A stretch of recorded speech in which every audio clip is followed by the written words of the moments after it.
আসসালামু আলাইকুম। তো দেখতে পাচ্ছেন এখন সন্ধ্যা মানে বিকেলবেলা হাঁস মুরগিগুলোকে খাবার দিছি, ওরা খাবার খাচ্ছে। তো বাড়িতে না থাকলে একটা না একটা ক্ষতি হয়। তো গতকাল আমি বাড়িতে ছিলাম না, আমার একটা বড় ক্ষতি হয়ে গেছে। তো যেদিনই বাড়িতে থাকি না সেই দিনে একটা না একটা বড় ধরনের ক্ষতি হয়। তো গতকাল বাড়িতে ছিলাম না, গতকাল আমার একটা হাঁস, ওই যে এই হাঁসগুলোর ভেতরে একটা হাঁস শিয়াল নিয়ে গেছে, আর একটা হাঁসকে আহত করে রেখে গেছে, মানে নিতে ধরছিল পারেনি। তো যেদিনই বাড়িতে থাকি না সেই দিনে একটা না একটা ক্ষতি হয়। কোনো দিন মুরগি হারিয়ে যায়, কোনো দিন হাঁস হারিয়ে যায়। তো কালকে বাড়িতে ছিলাম না, কালকে একটা হাঁস শিয়াল নিয়ে গেছে আর একটা আহত হয়েছে।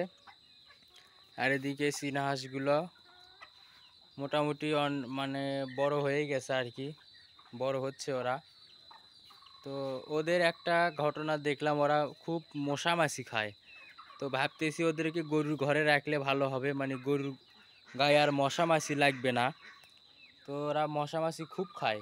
ওরে এই দেখেন নেটের ধারে ধারে দৌড় দিয়ে ওরা মশা মাছি এগুলো পিছে পিছে দৌড় দিয়ে খায়। ওই দেখেন মশা খাচ্ছে, ওরা মশা খায় খুব।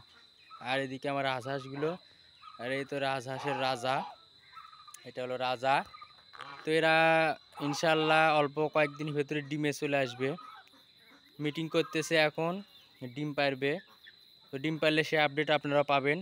আর আমার দেশি মুরগিগুলো এখানে, তা হাঁসগুলো খাবার দিছিলাম। এই তো আমার গরুগুলো এখন বেজে গেছে আর কি, হাড্ডি বের হয়ে গেছে। মানে খাওয়ার, এখন যে একটু আকালের সময় খাওয়ার খুব কষ্ট আর কি গরুদের।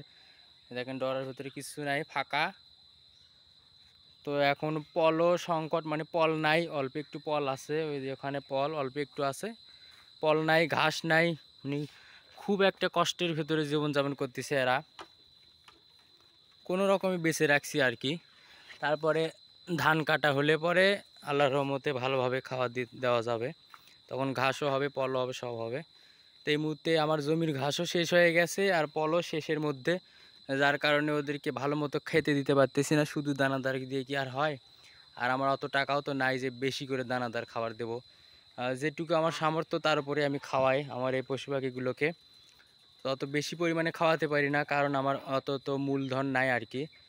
যাই হোক, তারপরও চেষ্টা করি ওদের সাথে যেটুকু আমার আসে আমার হাতে, তো সব আমি ওদের পেছনে ব্যয় করি।